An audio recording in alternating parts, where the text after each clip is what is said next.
Shalom Bapak Ibu yang terkasih, selamat pagi, selamat berjumpa untuk menikmati hadirat Tuhan yang luar biasa. Pada pagi hari ini, saya mengajak Bapak Ibu, yuk kita mau tanggalkan setiap beban hidup kita. Kita mau fokus pikiran kita kepada Tuhan. Saya mengundang Bapak Ibu untuk tundukkan kepala, kita akan berdoa. Kami mengucap syukur dan berterima kasih Tuhan buat kasih setia Tuhan yang begitu luar biasa. Engkau mengasihi dan mencintai setiap kehidupan kami. Bahkan Kau gak pernah tinggalkan hidup kami. Kami sungguh bangga memiliki Allah seperti Engkau. Terima kasih Tuhan, terima kasih. Kalau pada kesempatan yang indah ini Tuhan, kami boleh berada dalam rumah-Mu. Kami percaya Tuhan, inilah kami anak-anak pilihan Tuhan. Inilah kami anak-anak panggilan Tuhan yang Engkau kasih dan Engkau cintai. Terima kasih Tuhan, terima kasih. Tuhan Yesus, saat ini kami rindu untuk mempersembahkan setiap hidup kami, hati kami, semua yang terbaik untuk hormat kemuliaan nama Tuhan. Dan kami menyerahkan Tuhan ibadah pada pagi hari ini, dari awal, pertengahan, sampai pada akhirnya, hanya di dalam nama Bapa, Putra, Anak, dan Roh Kudus, dan yang telah menjadi Tuhan dan Juru Selamat kami yang hidup. Apabila masih ada kuasa jahat dalam hati dan pikiran kami, dalam ruangan ini Tuhan, pada saat ini kami mau bersatu hati, kami mau patahkan, kami mau hancurkan di dalam nama Tuhan Yesus Kristus. Kuasa iblis dipatahkan, dihancurkan. Biarkan Tuhan berkarya atas setiap kehidupan kami pribadi lepas pribadi. Terima kasih Tuhan, kami buka ibadah pada pagi hari ini hanya di dalam nama Tuhan Yesus Kristus yang telah menjadi Tuhan dan Juru Selamat kami yang hidup. Haleluya, amin. Kita percaya bahwa Tuhan Yesus, Tuhan kita adalah Tuhan yang setia. Apapun yang terjadi dalam kehidupan kita, kita yakin Dia selalu ada. Dia selalu nyata, mengiring setiap langkah demi langkah kehidupan kita. Kita mau berikan yang terbaik, sembah yang terbaik. Terima kasih Tuhan. Musim akan selalu berganti, kasih Tuhan tetap abadi,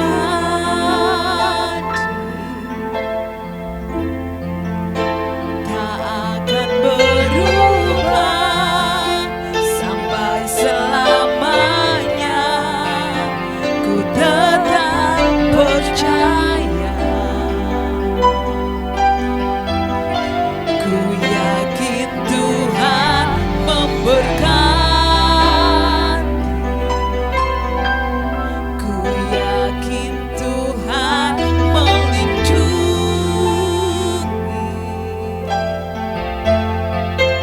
Burung di udara Tuhan pelihara, karena kasih-Nya. Tuhan selalu menolongku, selalu menjagaku.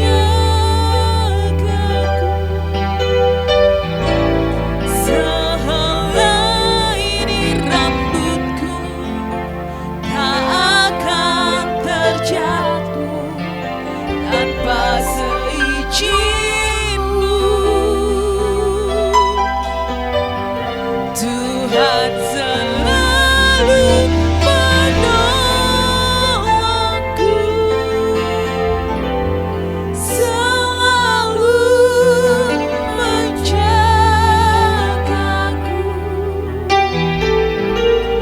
Dia mengenyangkanku dan memeliharaku seumur hidupku.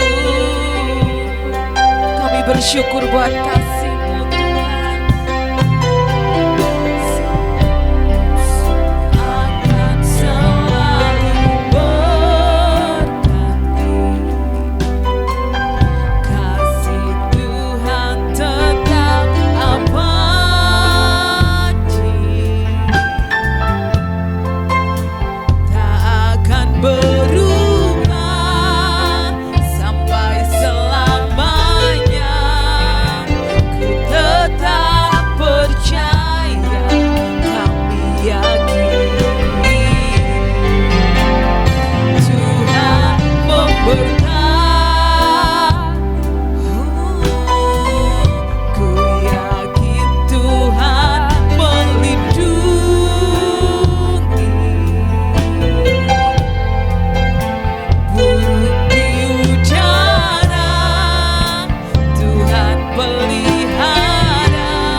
jemaat Tuhan lebih lagi katakan,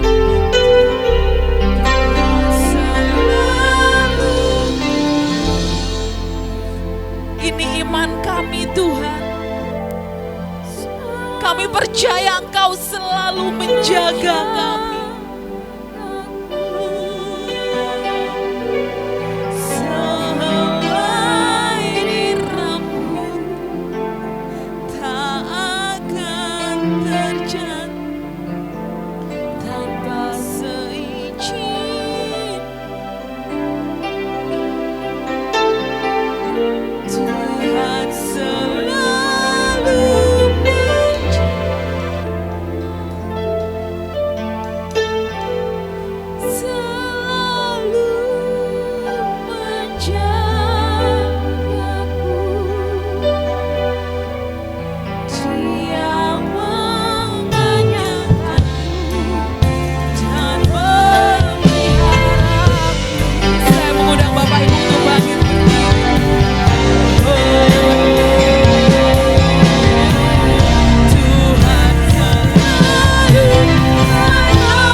Satu dua orang berhimpun atas nama Tuhan, Dia hadir. Dia hadir di sini. Dia hadir di tengah-tengah kita. Dan Tuhan siap menolong setiap bapak, ibu, dan saudara semua. Dia siap untuk menjamah setiap kita. Dia siap untuk memberi yang terbaik buat kita. Saat ini kita mau berserah di hadapannya. Kita mau katakan bahwa kita perlu Tuhan. Kami perlu Engkau Tuhan. Kami butuh Engkau Tuhan. Kami perlu pertolongan-Mu Tuhan.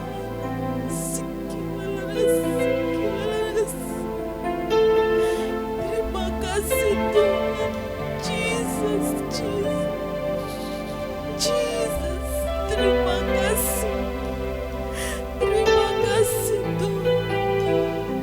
Terima kasih.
Kami perlu pertolongan-Mu Tuhan.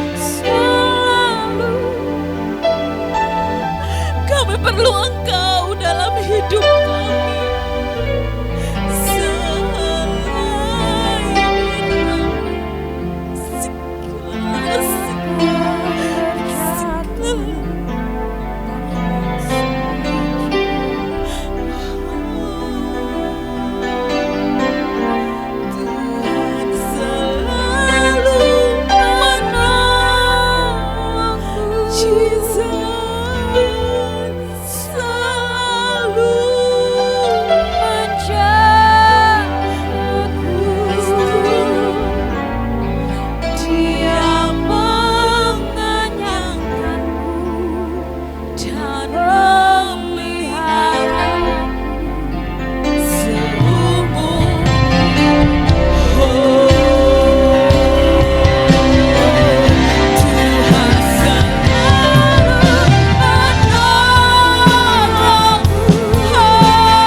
Tuhan. Kami akan bertepuk tangan, bahkan setiap kami Tuhan akan menari-nari dan melompat untuk hormat kemuliaan nama Tuhan. Yang siap bersuka cita lebih lagi sama-sama katakan amin. Sekali lagi shalom Bapak Ibu yang terkasih. Ada sukacita di tempat ini. Coba yang bersukacita lambaikan tangan tinggi-tinggi dong buat Tuhan. Terpujilah namamu Tuhan buat kita semua. Haleluya.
saudara. Haleluya, lebih dari pemenang buat kita semua.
Sebelumnya ada sedikit pengumuman, ada pesan dari hambanya Bapak Gembala kita Yohanes bahwa untuk minggu depan ibadah raya pertama dan ibadah raya yang kedua akan digabung.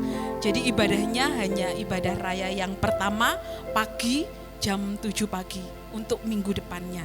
Untuk nanti sore tetap ada ibadah raya yang kedua. Selama Omikron masih banyak, jadi ibadah kita gabung. Ibadah raya 1 dan ibadah raya 2 digabung jadi ibadah raya yang pertama jam 7 pagi. Terima kasih, Tuhan Yesus memberkati. Kita akan memberi yang terbaik. Sebelumnya saya mengajak Bapak Ibu untuk tundukkan kepala. Kita akan berdoa. Kami mengucap syukur atas segala kasih setia Tuhan dalam setiap langkah kehidupan kami. Penyertaan Tuhan, perlindungan Tuhan sungguh nyata. Kalau kami sudah bersuka cita Tuhan, memuji dan menyembah Engkau, tiba saatnya Tuhan kami akan memberikan yang terbaik. Tuhan, kami mohon sucikan tangan-tangan kami, sehingga setiap pemberian kami Tuhan boleh menjadi dupa yang berbau harum di hadapan Tuhan dan boleh menyenangkan hati Tuhan.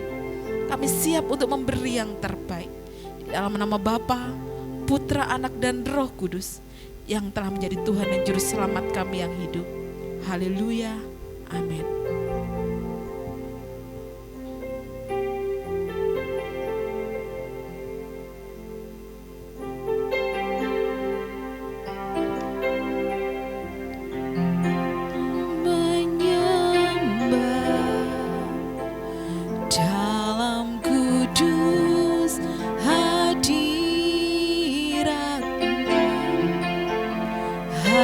Hampiri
Engkau hadir Tuhan.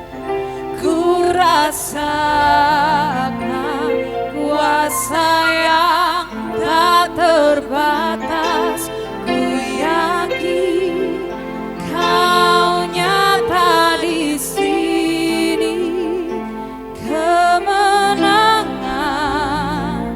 terjadi di sini. Lebih lagi jemaat Tuhan katakan, Ku yakin Kau hadir Tuhan. Engkau melawat setiap kami. Rasakan kuasa yang tak terbatas. Ku yakin Kau nyata di sini. Kemenangan terjadi di sini.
Tiba saatnya Tuhan, sebentar kami akan menjadi anak-anak yang manis, hamba-hamba yang manis di hadapan Tuhan. Kami mau duduk diam di bawah kaki Tuhan. Kami mau menjadi pendengar-pendengar firman yang baik. Kami mau ditegur Tuhan. Kami mau diubah Tuhan. Kami mau dibentuk Tuhan. Kami percaya firman Tuhan yang akan diberitakan akan menjadi rema dalam setiap kehidupan kami pribadi lepas pribadi, menjadi kekuatan dalam setiap kehidupan kami. Terima kasih Tuhan, terima kasih. Kami menyerahkan kehidupan hamba-Mu yang akan membawakan kebenaran firman-Mu. Pengurapan Tuhan terjadi atas kehidupan hamba-Mu. Bukan hamba-Mu lagi yang berbicara kepada setiap kami, tetapi Engkau yang berbicara kepada setiap kami Tuhan. Terima kasih Tuhan, terima kasih. Terima kasih apabila masih ada kuasa jahat dalam hati dan pikiran kami. Dalam ruangan ini Tuhan, pada saat ini kami bersatu hati. Kami mau patahkan, kami mau hancurkan kuasa iblis, dipatahkan, dihancurkan oleh darah Yesus yang kudus, oleh kuasa Yesus yang kudus. Dan pengurapan Tuhan terjadi di tempat ini. Kesembuhan terjadi, pemulihan terjadi. Terima kasih Tuhan, terima kasih. Kami sambut kebenaran firman Tuhan hanya di dalam nama Bapa, Putra, Anak dan Roh Kudus yang telah menjadi Tuhan dan Juru Selamat kami yang hidup. Haleluya, amin. Untuk membaca ayat mas yang tertulis dalam surat Ibrani 12 ayat yang kedua. Sebagai ayat mas kita membaca surat Ibrani pasal 12 ayat yang kedua. Kita sudah mendapatkan semuanya Bapak Ibu dikasih Tuhan. Ibrani pasal 12 ayat yang kedua. Marilah kita melakukannya dengan mata yang tertuju kepada Yesus yang memimpin kita dalam iman dan yang membawa iman kita itu kepada kesempurnaan, yang dengan mengabaikan kehinaan tekun memikul salib, ganti sukacita yang disediakan bagi Dia yang sekarang duduk di sebelah kanan tahta Allah. Amin. Amin. Jadi marilah kita melakukan dengan mata yang tertuju kepada Yesus yang memimpin kita dalam iman. Baik Bapak Ibu dikasih Tuhan, kita memiliki iman dari Yesus. Di sini dikatakan, marilah kita melakukan dengan mata yang tertuju kepada Yesus. Berarti yang memimpin kita dalam iman, berarti kita memiliki iman daripada Yesus Kristus. Apa maksudnya kita memiliki iman kepada Yesus Kristus? Karena melalui kematian dan kebangkitan Kristus, kita dibenarkan, sehingga kita memiliki iman yang daripada Tuhan Yesus Kristus. Kita diciptakan menurut peta dan teladan Tuhan, dan kita kembali kepada penciptaan semula. Tatkala manusia masih belum jatuh dalam dosa, Adam Hawa belum jatuh dalam dosa, dia memiliki iman yang selalu tertuju kepada Allah, dan mata hatinya selalu tertuju kepada Allah. Hidupnya berpusat kepada Allah. Tetapi begitu manusia jatuh dalam dosa, dia melihat kepada dirinya sendiri. Jadi perlunya kita memiliki iman yang tertuju kepada Yesus yang memimpin kita dalam iman, supaya kita memiliki iman yang dari Yesus Kristus. Karena iman yang dari Yesus Kristus, sekali lagi saya sampaikan, adalah iman yang sudah menjadikan kita kembali kepada penciptaan semula yang telah jatuh rusak karena dosa. Sebab itu tadi pagi disampaikan bahwa musuh yang terbesar adalah diri kita sendiri. Sebab diri kita sendiri ini yang selalu membawa kita terpisah dari apa yang Tuhan mau. Tatkala manusia jatuh dalam dosa, dia sibuk untuk membuat cawat. Jadi saat manusia jatuh ke dalam dosa, mata hatinya tertuju kepada usaha diri sendiri. Dia membuat cawat, usaha sendiri. Tetapi kembali Tuhan memberikan satu nubuatan. Allah membuatkan manusia cawat dari domba. Itulah arti daripada pengorbanan dari Yesus Kristus.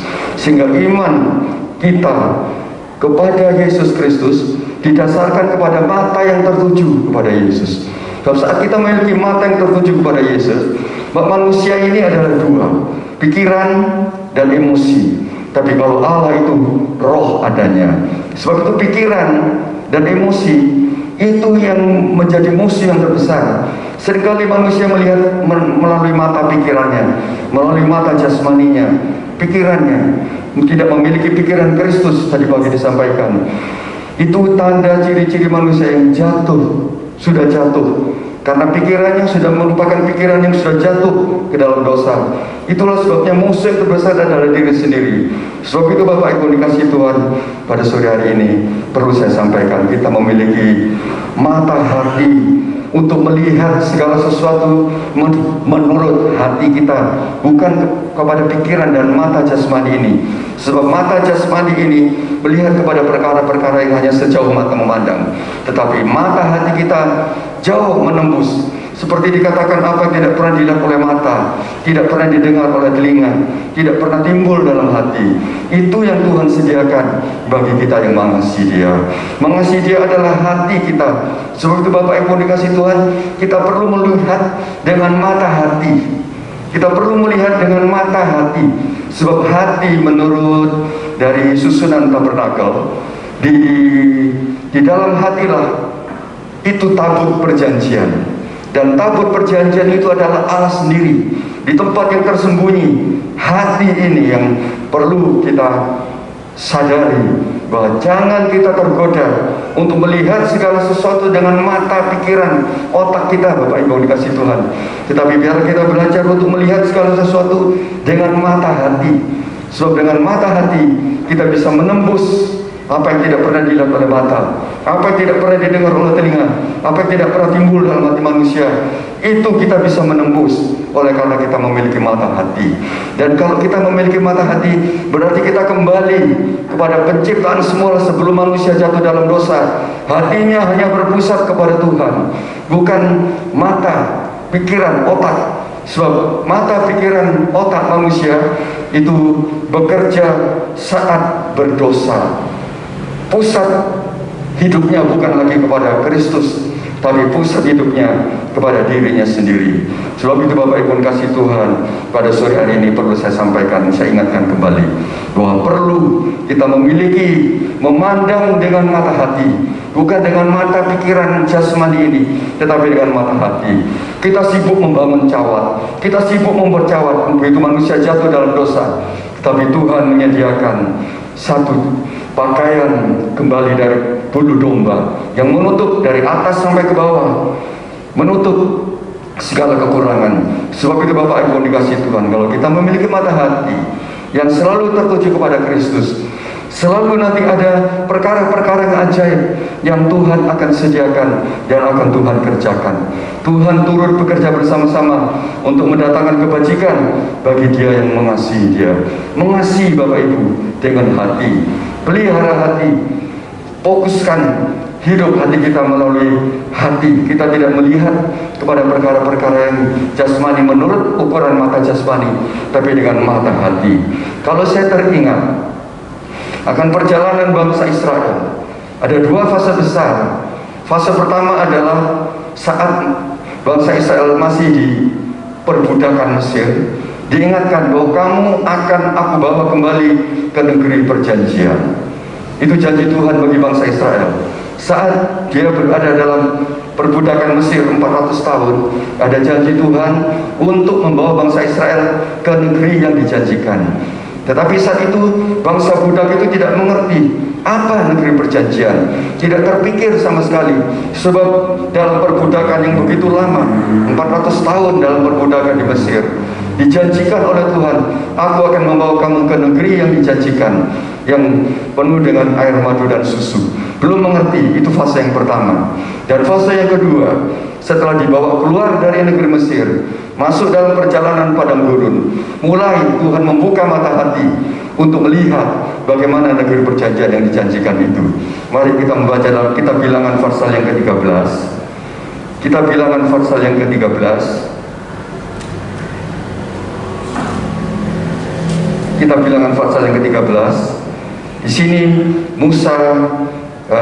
Tuhan menyuruh kepada Musa untuk kembali bisa melihat akan janji-janji Tuhan.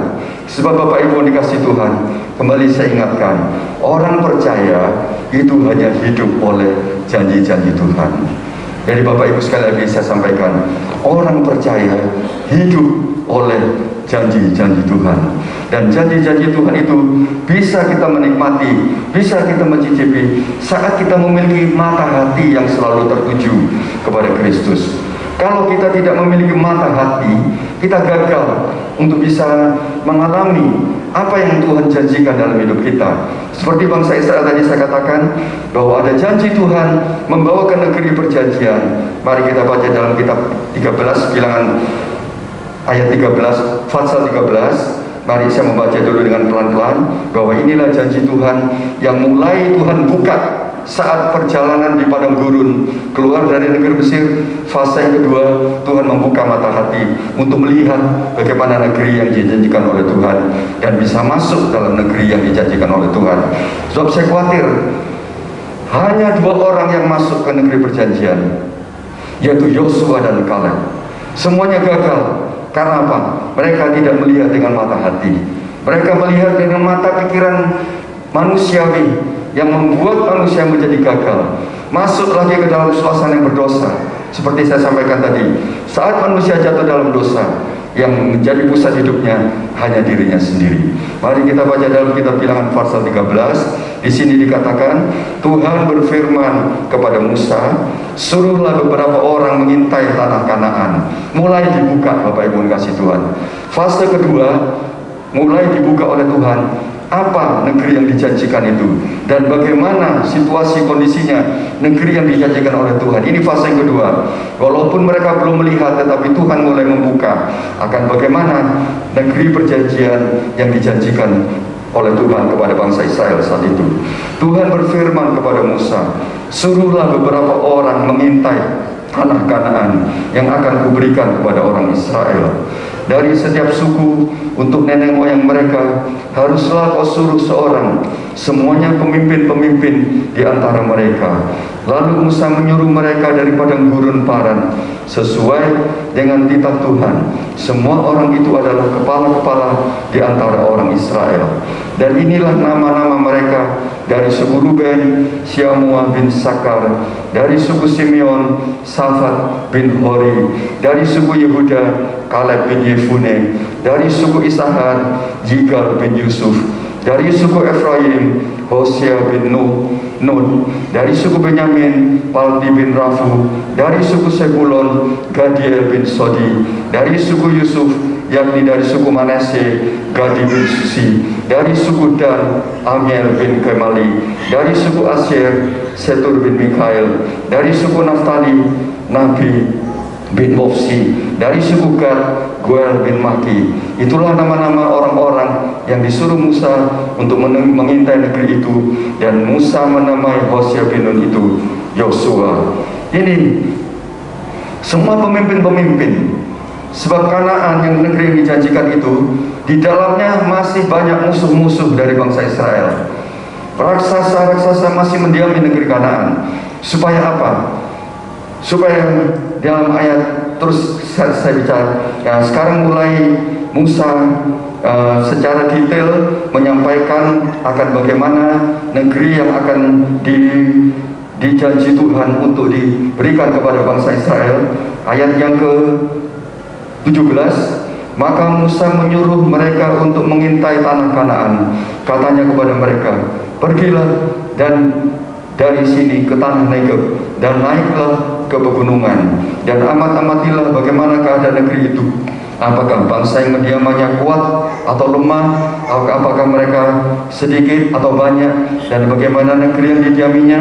Apakah baik atau buruk? Bagaimana kota-kota yang didiaminya? Apakah mereka diam di tempat-tempat yang terbuka atau di tempat-tempat yang berkubu? Dan bagaimana tanah itu? Apakah gemuk atau kurus? Apakah ada di sana pohon-pohonan atau tidak? Jadi mulai Tuhan memerintahkan kepada Musa secara detail untuk apa yang harus dilakukan. Dan tetapi yang terlebih penting daripada itu, di sini kalau saya baca selanjutnya, tabahkanlah hatimu. Tabahkanlah hatimu. Tadi pagi sudah disampaikan, kuatkanlah hatimu. Kuatkanlah hatimu. Sampai beberapa kali Tuhan berfirman kepada Yosua, kuatkanlah hatimu. Dan pada pagi hari ini, pada sore hari ini, kembali saya ingatkan, tabahkanlah hatimu dan bawalah sedikit dari hasil negeri itu. Waktu itulah musim hulu hasil anggur. Jadi sekali lagi Bapak Ibu dikasih Tuhan, tabahkanlah hatimu. Untuk kita sebagai orang percaya, saya katakan sekali lagi, kita hidup karena janji-janji Tuhan. Jadi Bapak Ibu dikasih Tuhan, sekali lagi mari kita mengatakan dalam samping kiri kanan kita, saya hidup oleh janji-janji Tuhan. Bapak Ibu dikasih Tuhan, orang percaya itu hidup hanya oleh janji-janji Tuhan.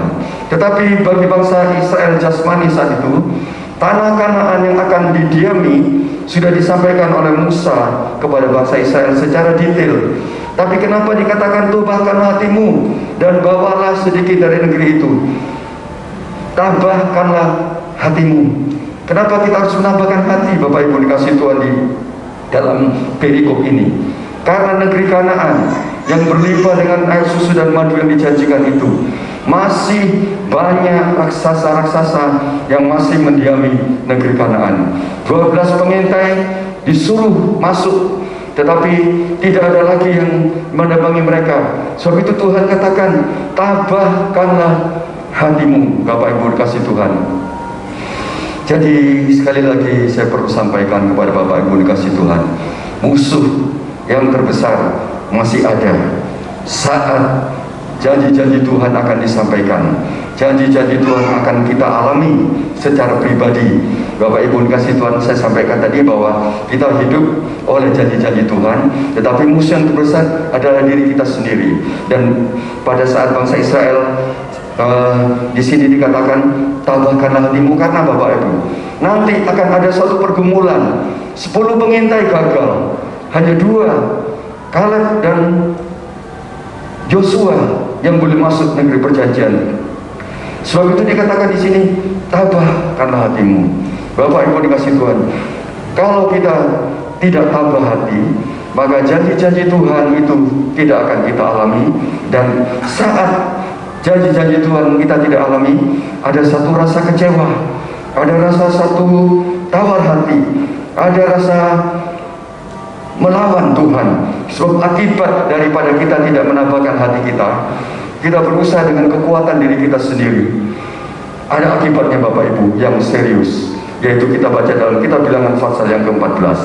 Ini akibat, sebagai akibat bahwa manusia yang tidak memiliki fokus kepada Kristus, kembali kepada situasi berdosa yang berpusat kepada diri sendiri, dan janji-janji Tuhan tidak menjadi bagian dalam hidup mereka. Sedangkan Tuhan sudah membuka untuk inilah negeri perjanjian yang dijanjikan. Tapi ada satu kalimat yang paling penting, tabahkanlah hatimu dan kuatkanlah hatimu, jadilah dirimu kuat. Sebab saya teringat juga yang dialami oleh Raja Daud saat Siklag terbakar. Raja Daud sudah tidak memiliki apa-apa, dan bahkan Raja Daud saat itu diancam untuk dibunuh karena situasi yang terjadi di Siklag. Semua harta dirampas dan anak istri mereka dirampas, dibawa ke negeri, ke bangsa Amalek. Juga mengalami hal yang sama. Tabahkan, kuatkan hatimu. Daud mengalami situasi yang terpojok saat itu, saat di Siklag. Kuatkan, tabahkan hatimu. Daud mengkuatkan hatinya. Daud mengkuatkan imannya saat dia mengalami kepicikan di Siklag. Dan pada sore hari ini kembali diingatkan Tuhan, kita memiliki hati yang tabah. Kuatkan hati, sebab kalau kita tidak mengkuatkan hati kita sendiri, tidak berfokus kepada diri kita sendiri, kita akan gagal untuk mengalami janji-janji Tuhan yang sudah Tuhan sediakan. Sebab itu akibat daripada kita tidak melihat dengan mata hati, tapi melihat dengan kekuatan pikiran kita, melihat dengan mata jasmani kita akan gagal dan tidak dapat meraih janji-janji Tuhan. Dan bahkan ada hal yang lebih serius lagi di sini. Kita Bilangan pasal 14 dikatakan saat bangsa Israel tidak memiliki kekuatan untuk menambahkan hati menghadapi musuh-musuh yang dihadapi, yang masih berdiam di negeri Kanaan, raksasa-raksasa yang saat itu masih ada bercokol di negeri Kanaan. Itu sebabnya pada sore hari ini saya peringatkan sesuai dengan firman Tuhan juga tadi pagi yang sudah disampaikan, kuatkan hatimu, tabahkanlah hatimu. Pada sore hari ini saya sampaikan, karena janji-janji Tuhan sebentar akan kita nikmati dan kita hidup di dalam janji-janji Tuhan. Inilah akibat Bapak Ibu, manusia tidak menguatkan tabah hati kepada Tuhan, maka kita akan gagal. Dan saat gagal ada sesuatu yang serius. Mari kita baca di sini pemberontakan umat Israel, pemberontakan yang terjadi, kecewa yang terjadi dan melawan Tuhan. Di sini dikatakan, lalu segenap umat itu mengeluarkan suara nyaring dan bangsa itu menangis pada malam itu. Bapak Ibu dikasih Tuhan, saat dikatakan negeri perjanjian itu akan diberikan kepada bangsa Israel, tabahkan hatimu. Bapak Ibu dikasih Tuhan, tabahkan hatimu, sebab masih ada musuh-musuh di negeri Kanaan. Dan kalau kita tidak menguatkan hati, maka ada satu pemberontakan yang terjadi. Lalu segenap umat itu mengeluarkan suara nyaring dan bangsa itu menangis pada malam itu. Bersungut-sungutlah semua orang Israel kepada Musa dan Harun. Buah-buahnya adalah bersungut-sungut melawan Tuhan, karena tidak menambahkan hati kita untuk memandang kepada Yesus, untuk tidak memusatkan hati dan iman kita kepada Kristus. Hasilnya apa Bapak Ibu dikasih Tuhan? Pemberontakan, bersungut-sungut semua orang Israel kepada Musa dan Harun, dan segenap umat itu berkata kepada mereka, sekiranya kami mati di tanah Mesir atau di padang gurun ini, mengapa Tuhan membawa kami ke negeri ini? Pemberontakan yang terjadi Bapak Ibu, saat dia tidak memkuatkan hati, saat dia memandang dengan mata pikiran sendiri, hasilnya adalah pemberontakan. Ini hal yang serius yang boleh saya sampaikan. Akhirnya kalau saya boleh ingatkan kembali bahwa semua generasi yang lahir di padang gurun gagal untuk masuk negeri perjanjian. Hanya Yosua dan Kaleb yang berhasil masuk dalam negeri perjanjian. Nah, sebab ini di sini dikatakan, mengapa Tuhan membawa kami ke negeri ini supaya kami tewas oleh pedang dan istri serta anak-anak kami menjadi tawanan? Bukankah lebih baik kami pulang ke Mesir? Ini hasilnya. Sebab itu oleh Musa diingatkan, tabahkan hatimu, karena kalau tidak tabah, musuh yang terbesar adalah diri kita sendiri. Itu akan menghasilkan pemberontakan Bapak Ibu, yang menghasilkan tawar hati. Dan di sini dikatakan, dan mereka berkata seorang kepada yang lain, baiklah kita mengangkat seorang pemimpin lalu pulang ke Mesir. Lalu sujudlah Musa dan Harun di depan mata seluruh jemaah Israel yang berkumpul di situ. Bapak Ibu dikasih Tuhan, disinilah bahayanya kalau kita tidak memiliki hati yang tertuju kepada Kristus, maka bahayanya terus kalau saya baca. Tetapi Yosua bin Nun dan Kaleb bin Yefune, yang termasuk orang-orang yang telah mengintai negeri itu, mengoyakkan pakaiannya dan berkata kepada segenap umat Israel, negeri yang kami lalui untuk diintai itu adalah luar biasa baiknya. Jika Tuhan berkenan kepada kita, maka Ia akan membawa kita masuk ke negeri itu dan akan memberikannya kepada kita, suatu negeri yang berlimpah-limpah susu dan madunya. Tetapi ingat, ini Bapak Ibu yang serius ini, hanya janganlah memberontak. Bapak Ibu dikasih Tuhan, buah-buah dari kita tidak menguatkan hati kita, hasilnya adalah pemberontakan. Di sini dikatakan, hanya janganlah memberontak kepada Tuhan dan jangan takut kepada bangsa negeri itu, sebab mereka akan kita telan habis. Beda. Sebab itu Tuhan katakan, kuatkan hatimu. Sebab ternyata ada perbedaan pandangan. 10 pengintai gagal, tapi 2 pengintai yang hanya Yosua dan Kaleb, Bapak Ibu dikasih Tuhan, yang memiliki satu roh yang berbeda. Di sini dikatakan nanti memiliki roh yang berbeda. Sebab itu Bapak Ibu dikasih Tuhan, pada malam hari ini diingatkan kembali, banyak yang dipanggil tetapi sedikit yang dipilih, supaya kita sungguh-sungguh menguatkan hati kita untuk menambahkan hati. Di sini dikatakan jangan memberontak kepada Tuhan. Seakan-akan mereka berontak kepada Musa dan Harun, tetapi bukan kepada Musa dan Harun, memberontak kepada Tuhan. Nah, di sini orang Yosua dan Kaleb yang memiliki roh yang berbeda. Mari kita lanjutkan kembali ayat yang ke-20 dari kitab Bilangan pasal 14 ayat yang ke-20. Di sini dikatakan, berfirmanlah Tuhan, aku mengampuninya sesuai dengan permintaanmu. Untungnya Bapak Ibu dikasih Tuhan, Yosua dan Kaleb, Musa minta ampun kepada Tuhan.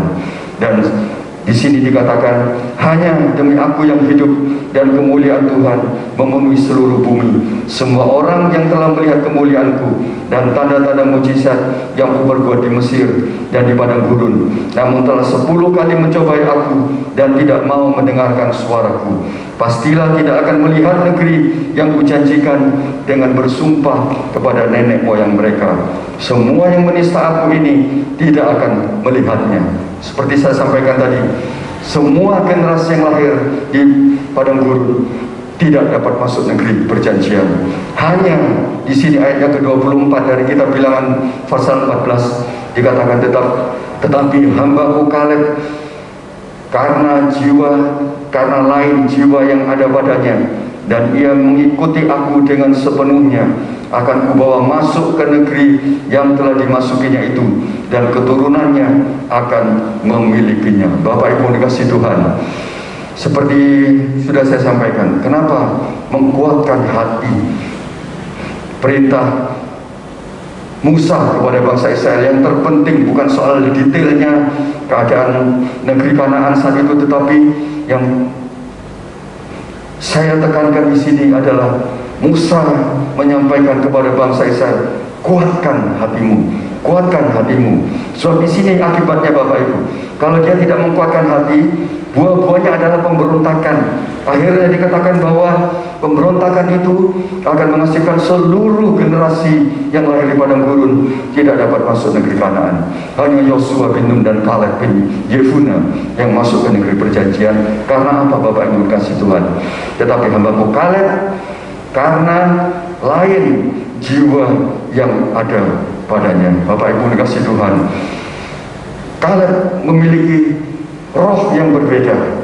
Dan apakah yang dimaksud dengan roh yang berbeda itu Bapak Ibu dikasih Tuhan? Mari kita baca dalam kitab Yosua pasal 14 ayat yang ke-6. Di sini dikatakan, apakah yang dimaksud dengan roh yang berbeda itu? Memiliki jiwa yang berbeda, roh yang berbeda. Ini dikatakan di sini.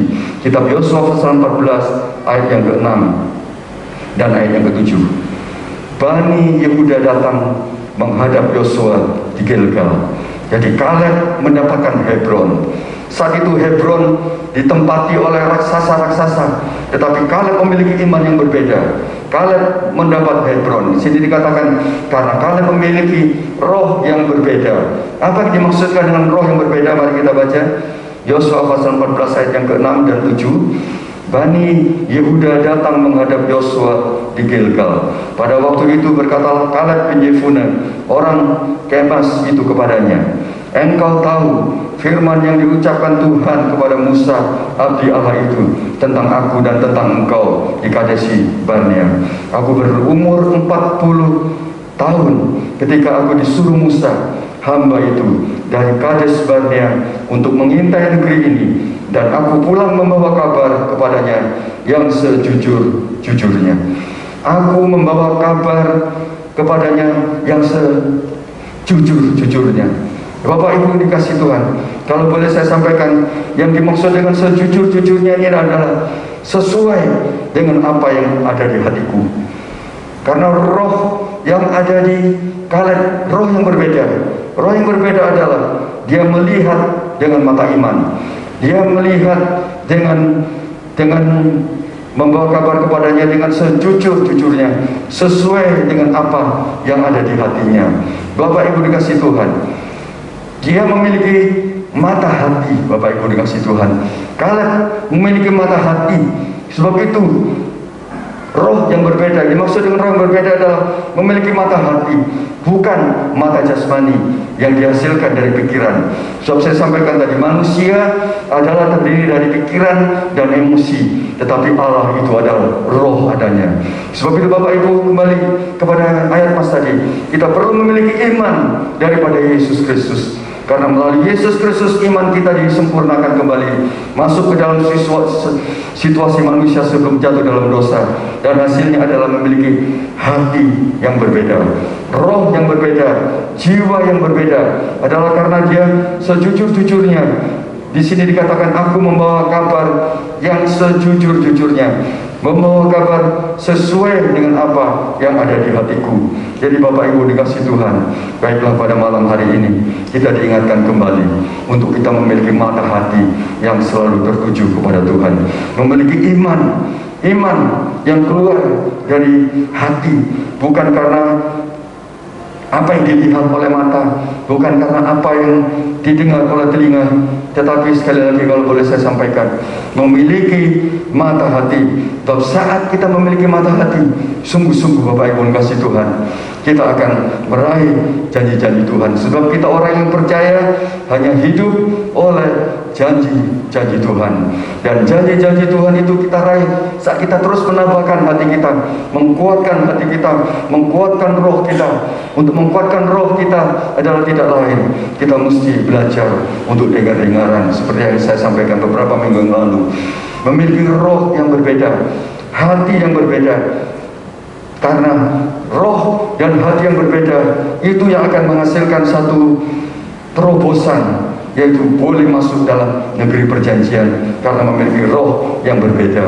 Bapak yang dikasih Tuhan pada pagi hari ini, baiklah kita belajar untuk terus memiliki mata hati yang tertuju kepada Kristus, memiliki roh yang berbeda, jiwa yang berbeda, sehingga kita bisa mengalami semua janji-janji Tuhan yang sudah Tuhan sediakan buat kita. Bapak Ibu kasih Tuhan, mari kita dalam baca kembali sebagai ayat yang terakhir. Bapak Ibu, kita membaca dalam kitab Kejadian pasal 50. Ini kita memiliki iman seperti yang Yusuf miliki. Kita memiliki hati pengenalan kepada Tuhan seperti yang apa Yusuf alami. Dalam kitab Kejadian pasal yang ke-50, di sini saya teringat ayat 15 sampai dengan ayat yang ke-21. Jadi Bapak Ibu kasih Tuhan, diingatkan kita perlu menguatkan hati kita.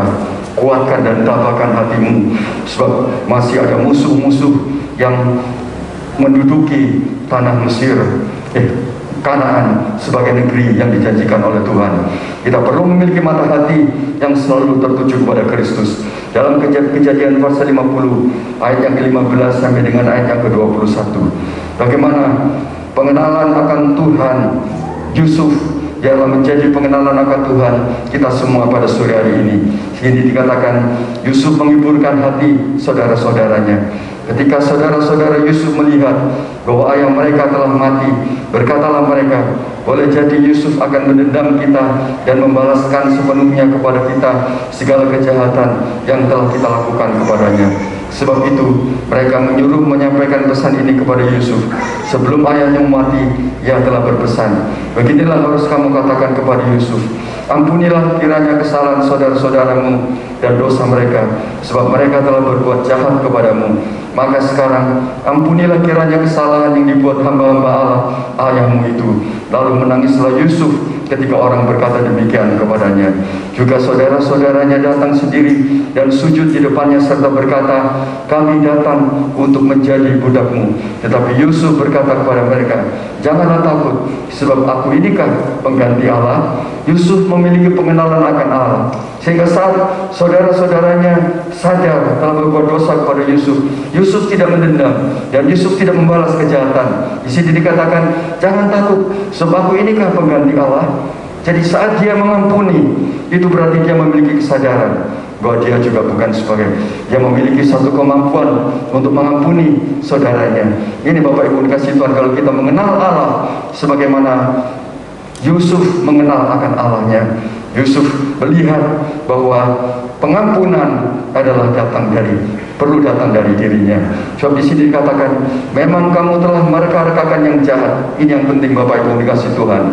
Memang kamu telah mereka-rekakan yang jahat terhadap aku, tetapi Allah telah mereka-rekakannya untuk kebaikan, dengan maksud melakukan seperti yang terjadi sekarang ini, yaitu memelihara hidup suatu bangsa yang besar. Jadi janganlah takut, aku akan menanggung makanmu dan makan anak-anakmu juga. Demikianlah ia menghiburkan mereka dan menenangkan hati mereka dengan perkataannya. Mereka-rekakan yang jahat. Bapak Ibu dikasih Tuhan, di sini dikatakan Yusuf memiliki pengenalan yang benar kepada Allahnya, sehingga dikatakan, kamu telah mereka-rekakan yang jahat terhadap aku, tetapi Allah telah mereka-rekakannya untuk kebaikan, dengan maksud melakukan seperti yang terjadi sekarang ini. Mereka-rekakan untuk suatu kebaikan. Berarti saat kita menantikan janji Tuhan, saat kita diizinkan untuk meraih apa yang dijanjikan Tuhan, banyak musuh-musuh yang mengintai kita, mereka-rekakan hal yang jahat. Tetapi saat kita memiliki mata hati yang selalu tertuju kepada Tuhan, memiliki mata hati yang selalu melihat segala sesuatu dengan mata hati yang hidup hasil dari dengar-dengaran, maka kita memiliki posisi Allah mereka-rekakan yang jahat. Allah mereka-rekakan semua hal yang akan membatalkan janji-janji Tuhan itu menjadi satu kebaikan, sehingga bersama dengan Allah kita mengalami terobosan dan kita boleh menikmati semua janji-janji Tuhan. Karena sekali lagi saya katakan Bapak Ibu dikasih Tuhan, orang yang percaya hidup oleh janji-janji Tuhan. Dan untuk meraih janji-janji Tuhan perlu kita memiliki sikap sikap hati yang selalu tertuju pada Kristus, melihat segala sesuatu bukan dengan mata dan pikiran otak kita, tetapi melihat segala sesuatu dengan hati, supaya kita memiliki kekuatan saat kita melatih hati kita untuk terus berada pada pihaknya Tuhan. Kita memiliki kekuatan. Sebab itu dikatakan oleh Musa, tabahkan hatimu, sebab negeri Kanaan yang akan diberikan kepadamu masih diduduki oleh raksasa-raksasa yang perlu kamu hadapi. Sebab itu Bapak Ibu dikasih Tuhan pada malam hari ini, kita pun sedang menantikan janji Tuhan, tetapi masih ada musuh-musuh yang mengintai, yaitu diri kita sendiri atau orang-orang lain, karena kita tidak bisa menghalangi orang berbuat jahat terhadap kita, sebab free will, kebebasan itu ada pada kita. Sehingga saat kita direka-rekakan yang jahat, Allah mereka-rekakan yang jahat itu untuk menjadikan bagi kita suatu kebaikan. Sebab itu Bapak Ibu dikasih Tuhan pada malam hari ini, kita mengenal Allah melalui iman yang tertuju kepada Yesus Kristus, memiliki iman yang keluar dari mata hati yang selalu tertuju kepada Tuhan, memiliki roh yang berbeda, yaitu sejujur-jujurnya kita meraih janji Tuhan, karena kita sikap hati kita, setelah kita menguatkan hati kita, setelah kita menambahkan hati kita, kita melihat semua janji-janji Tuhan dengan mata hati yang jujur, dan kita memiliki roh yang berbeda seperti yang dimiliki oleh Yosua dan Kaleb. Dan saya juga sampaikan pengenalan akan Allah seperti yang Yusuf alami, yaitu Bapak Ibu dikasih Tuhan, jangan takut saat Allah ada di pihak kita. Manusia boleh mereka-rekakan yang jahat, tetapi Allah menjadikan rekan-rekan yang jahat itu menjadi suatu kebaikan. Jadi pada malam hari ini kita bersyukur kepada Tuhan Bapak Ibu dikasih Tuhan, kalau kembali firman Tuhan mengingatkan kita bahwa untuk meraih janji-janji Tuhan, kita terus berpegang kepada hati yang jujur. Sebab di dalam hati inilah sumber kehidupan. Di dalam hati inilah kita boleh memperoleh kekuatan yang dari Tuhan. Sebab saat kita tidak memiliki mata hati, dan kita hanya memiliki mata jasmani, memakai otak kita, memakai pikiran kita, kita akan gagal. Hasilnya adalah pemberontakan, bersungut-sungut. Tetapi saat kita memiliki hati yang tertuju kepada Tuhan dan selalu memandang kepada Tuhan, dengar-dengaran akan firman-Nya, seperti tadi pagi juga disampaikan, memiliki pikiran Kristus yang selalu berpikir positif, berpikir apa yang baik, apa yang indah, apa yang manis dan sedap didengar. Kita memiliki kuasa. Ayat yang terakhir mari kita baca dalam kitab Efesus pasal 3 ayat yang ke-20. Kitab Efesus pasal 3 ayat yang ke-20. Efesus pasal 3 ayat yang ke-20.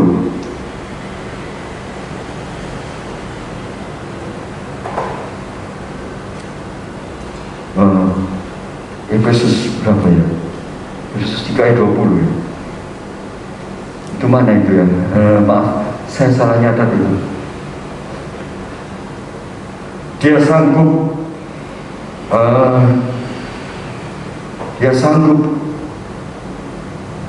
kok tidak ada ya? Filipi, Efesus pasal 3 ayat yang ke-20. Bapak Ibu dikasih Tuhan, Efesus pasal 3 ayat 20 di sini dikatakan, oh ya, bagi Dialah yang dapat melakukan jauh lebih banyak daripada yang kita doakan atau pikirkan, seperti yang ternyata dari kuasa yang bekerja di dalam kita.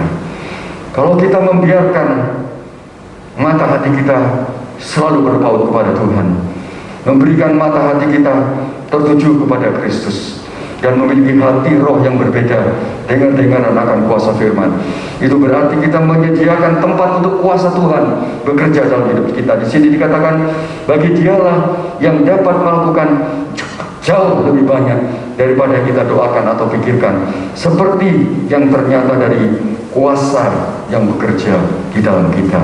Jadi sadar atau tidak sadar Bapak Ibu kasih Tuhan, di sini firman Tuhan mengatakan bahwa bagi Dialah yang dapat melakukan jauh lebih banyak daripada yang kita doakan atau pikirkan, seperti yang ternyata dari kuasa yang bekerja di dalam kita. Bapak Ibu kasih Tuhan pada malam hari ini, baiklah kita memiliki roh yang berbeda, seperti roh yang dimiliki oleh Kaleb bin Nun, Karena apa? Dia jujur, melihat segala sesuatu dengan mata hatinya, dan secara tidak disadari. Di sini kebenaran firman Tuhan mengatakan, ada kita dapat melakukan jauh lebih banyak daripada kita doakan atau pikirkan, seperti yang ternyata dari kuasa yang bekerja di dalam kita. Biarlah pada malam hari ini Bapak Ibu kasih Tuhan, kuasa yang bekerja di dalam kita, sebagian sudah saya sampaikan. Satu, kita perlu menambahkan hati kita. Dua, kita perlu menguatkan hati kita. Dan kedua tadi, jangan kita salah merespon, yaitu memberontak kepada Tuhan. Kepada Ibu kasih Tuhan, nampaknya memberontak kepada Musa dan Harun, tetapi bukan kepada Musa dan Harun memberontaknya itu.